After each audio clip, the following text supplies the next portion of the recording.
Good guys, glorious morning, and welcome back once again to Psalm 146 Home and Garden. Now, I had read Psalm 93 and Proverbs 3 already, and I was already in the middle of my prayer journal, but I felt very strongly in my heart that I need to bring Isaiah 53 because, in my personal opinion, this is one of the most important prophetic scriptures. And as today, many people are celebrating what we know as Good Friday. So this was prophesied thousands of years ago by the prophet Isaiah, and it was hundreds of years before Jesus was even born. And so I just want to go ahead and I want to begin actually with Isaiah 52 verses 13 through 15, and then I'll get to Isaiah 53. So it says, Behold, my servant shall deal prudently. He shall be exalted and extolled and be very high. As many were astonished at thee, his visage was so marred more than any man, and his form more than the sons of men. So shall he sprinkle many nations. The kings shall shut their mouths at him.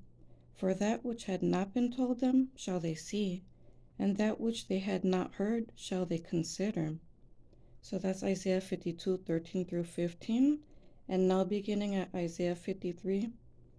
Who hath believed our report, and to whom is the arm of the Lord revealed? For he shall grow up before him as a tender plant, and as a root out of a dry ground. He hath no form nor comeliness, and when we shall see him, there is no beauty that we should desire him. He is despised and rejected of men, a man of sorrows and acquainted with grief, and we hid as it were our faces from him. He was despised, and we esteemed him not. Surely he hath borne our griefs and carried our sorrows, yet we did esteem him stricken, smitten of God, and afflicted. But he was wounded for our transgressions, he was bruised for our iniquities. The chastisement of our peace was upon him, and with his stripes we are healed. All we like sheep have gone astray. We have turned everyone to his own way, and the Lord hath laid upon him the iniquity of us all. He was oppressed, and he was afflicted, yet he opened not his mouth. He is brought as a lamb to the slaughter, and as a sheep before her shearers is dumb, so he opened not his mouth. He was taken from prison and from judgment, and who shall declare his generation?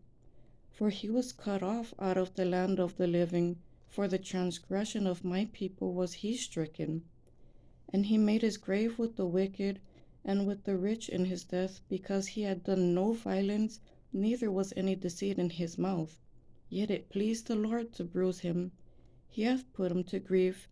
When thou shalt make his soul an offering for sin, he shall see a seed, he shall prolong his days, and the pleasure of the Lord shall prosper in his hand.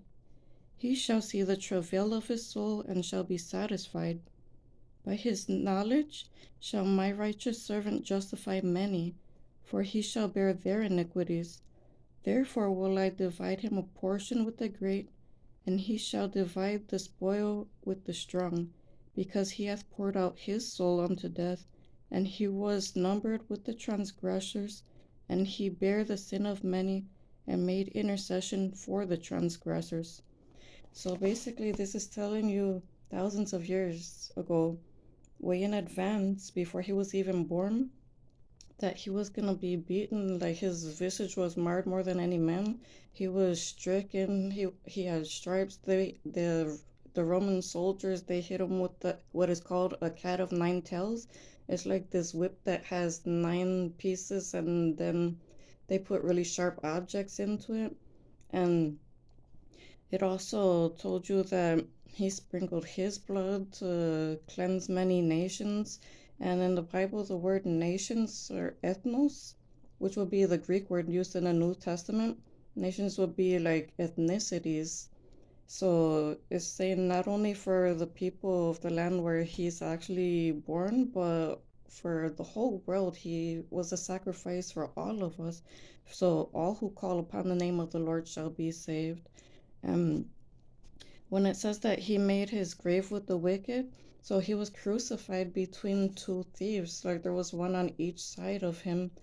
And it's also telling you in advance about how um how he made his grave also with the rich, because one of the Pharisees, which was Joseph of Arimathea, he was a rich man, and he went and took the body of Jesus and laid it in his tomb, which hadn't been used yet. And so there's just so very many details in this prophetic scripture. So I wanted to bring that to you today, and I hope it was a blessing to you. And that's Isaiah 53. This chapter will change your life. Thank you so much for watching, and have a very blessed rest of your day. Bye.